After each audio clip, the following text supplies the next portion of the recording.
I have 94 billionaires in my contacts. Some of them are friends, a lot of them are clients. And I bring this up because in some way, shape, or form, they're all my mentors. And I've learned a lot from working with these people, or ways that they interact with people, ways that they communicate, ways they think about life, business, even working out. And because I've done real estate deals with many of these billionaires, I've learned certain habits and mindsets that they have that allow them to operate on a completely different level from most people. Here are the 6 things that I learned from working with 94 different billionaires. First, they text more than they call. Billionaires know the value of a dollar and they know the value of their time more than anyone I've ever worked with. I already lost chat. I mean, I don't even call people that often, but damn. And you might be thinking, what, that's weird, texting? Don't they have calls, lawyers, and this, that, whole teams? I mean, yes, they have all of that. But when I'm interacting with them directly, billionaires don't have time for phone calls. Jeff Bezos, who's not on my phone, he makes $2,500 a second. A phone call that takes away time from billionaires making money is not a good use of their time. But they can fire off a text or a voice note that deletes very, very, very quickly. Oftentimes they use the app Signal so that you're not screenshotting or saving messages and things can disappear really quickly, especially when we're doing real estate transactions together. A lot of it is very, very sensitive information. But I've negotiated $100 million deals over iMessage. And yet the person I work with who's trying to buy a home for $1 million calls me 62 times, has to meet with me and his family, brings in bankers, brings in attorneys, brings in everyone. Less wealthy people have an idea of what it means to be wealthy, where actual wealthy people I would think that that person who doesn't have that much money is more worried about losing it. Understand that being wealthy is just about their greatest asset, which is time. I'm in the middle of 2 negotiations right now with 2 of these billionaires, completely over text. I'd much rather meet in person. They've got great offices, or talk on the phone, or get a meal with them so I can learn. But nope, it's all over text message. Literally saying, hey, do you want to offer 60 or 61 million? They just heart the 60. I guess that's an offer because I'm going to go with the 60 because it's been hearted.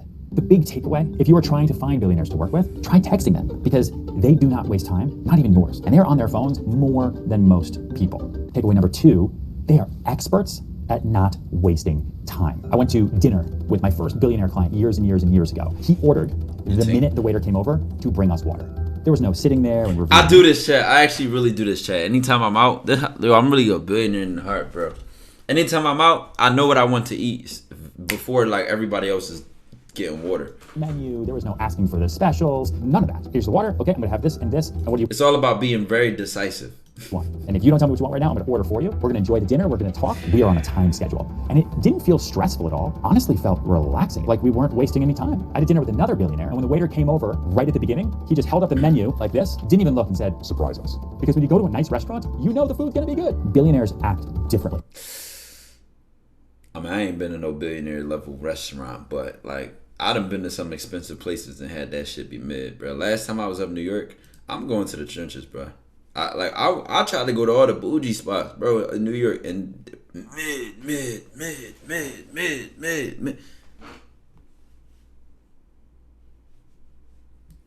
And it's not rude. If anything, it's super, super nice because they understand the value of the waiter's time. Making a decision about dinner is a small decision. But what I've learned is that billionaires make big decisions quickly because that's their job. Number 3, billionaires are always on guard.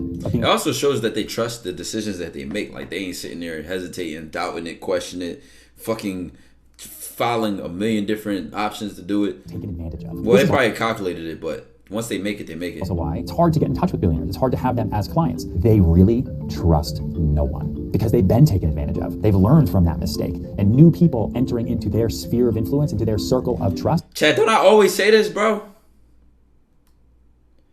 Chad, what y'all want when I become a billionaire, Chad? What y'all want when I become a billionaire, bro? Like I really already think like me and billionaire, bro, we twins for real, bro. Like we locked in, gang. Like this is who y'all need to be calling my twin for real. For real. I be saying this all the time, bro.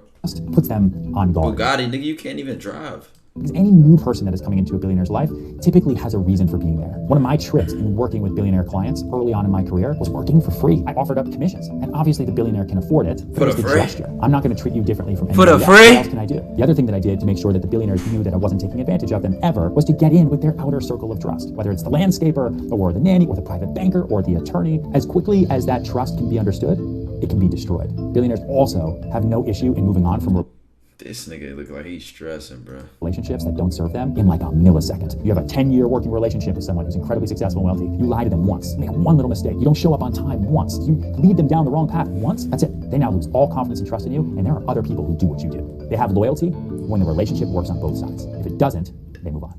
Another thing I've learned from billionaires is that they... Y'all need to learn from this chat. No sarcasm. That's actually crazy, bro. Yeah, y'all hearing this shit, or is this shit going too fast, chat? For the fray. So have no issue in moving on from relationships that don't serve them in like a millisecond. You have a 10-year working relationship with someone who's incredibly successful and wealthy. You lie to them once, make one little mistake. You don't show up on time once. Zero tolerance, bro. Just let me know.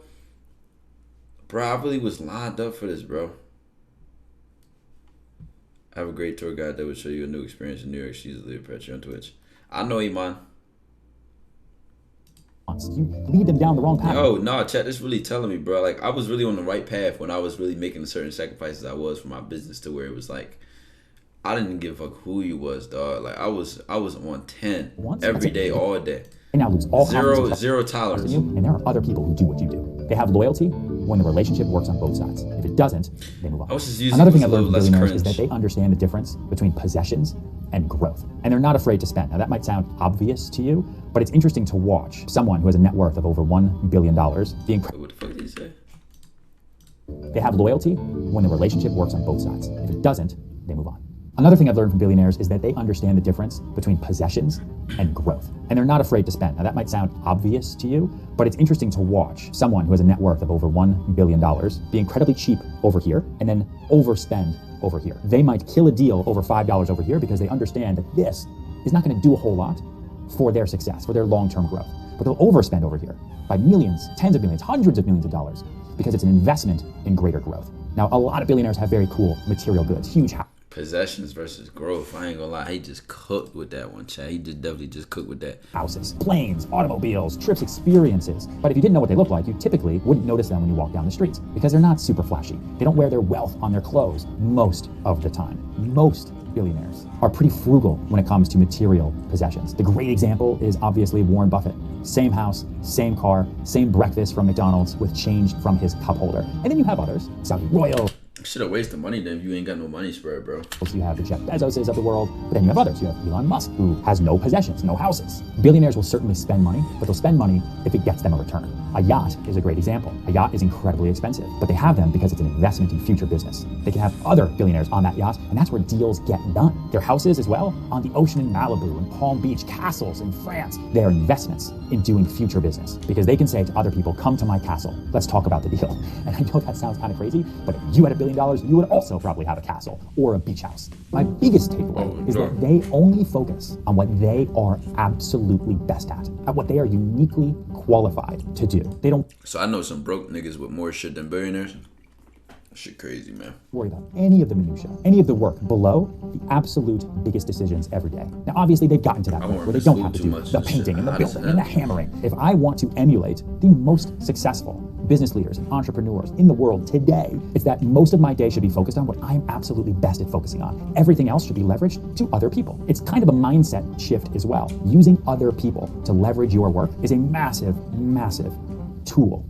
And last but not least, billionaires are just like us. They're regular people with regular problems, albeit higher quality problems. One of my earliest experiences with a billionaire client was going to a private airport to board their private plane. And he was talking to me about how his plane wasn't available because of a mechanical issue, and he was frustrated because he had to get another plane. Now that sounds like a crazy problem, a 1% problem, a 0.00001% problem, right? Absolutely. But he wasn't crying about it. He wasn't crying to me or anybody else. You have a higher quality life. That means you also have higher quality problems. And it was my job to help with that. I immediately from that situation start... This shit actually real, chat. Like, when you get to the top, like a nigga like me, like, your problems just be different, bro. Like, chat, sometimes I'm just counting so much money, I fall asleep and lose count of the money. And like, then I gotta wake up and count that shit over again, bro. That shit frustrating, bro. Started helping the billionaire clients that I had fix their higher quality problems. And that's how I started to get to know so many of them. Because if someone has a private jet issue, they're not gonna talk to the friends they had in college. I know y'all can't relate, but like, that shit be happening to it. When your bankroll too big, bro. About it. They're not gonna talk to people in their office about it. It's embarrassing, honestly. Because it would be weird and uncomfortable. It's an awkward display of wealth. So they need people to talk to about it. And I wanted to be that person. I'll help you with your private jet. And while we're at it, you need a new condo? Oftentimes, yes, they do. So billionaires are just like us, kind of, sort of. They're still humans. They still go to the bathroom. They still sleep. They still want to be happy. They still cry while watching The Notebook, just like you do. And if you can be someone who can solve a high-quality problem that a billionaire has, that is your ticket into that society. I've never seen a Thai money spread. Nigga say he ain't never seen me with a money spread, bitch. Let me show you something, nigga. Show you something real quick. Actually, I don't got the video, chat. I don't got the video. I don't got the video. There's even a New York Magazine profile article on me. They called me the broker to the plutocracy. And then I'm dead serious. Plutocracy means because people will know. These are just a few things that I've learned. I'm dead 15 serious. years of I don't even feel like finding it because once I pass a certain amount of zeros, I stopped using cash and I only flex Bitcoin. selling real estate. No, real shit, chat. I really don't carry cash like that, Successful bro. and wealthy people For real. in the world. And I just wanted to share them because they've been really, really helpful to me in building my career, and hopefully they'll be helpful to you. If you like videos like this, make sure to share, make sure to like, make sure to subscribe, and then leave notes in the comments for what you thought and what else you want me to talk about. And now I have to go back to work. Show you a band? I actually can't in cash. Actually, I'm lying, but bro, it's not even about a band, bro. It's y'all always worried about a band, bro.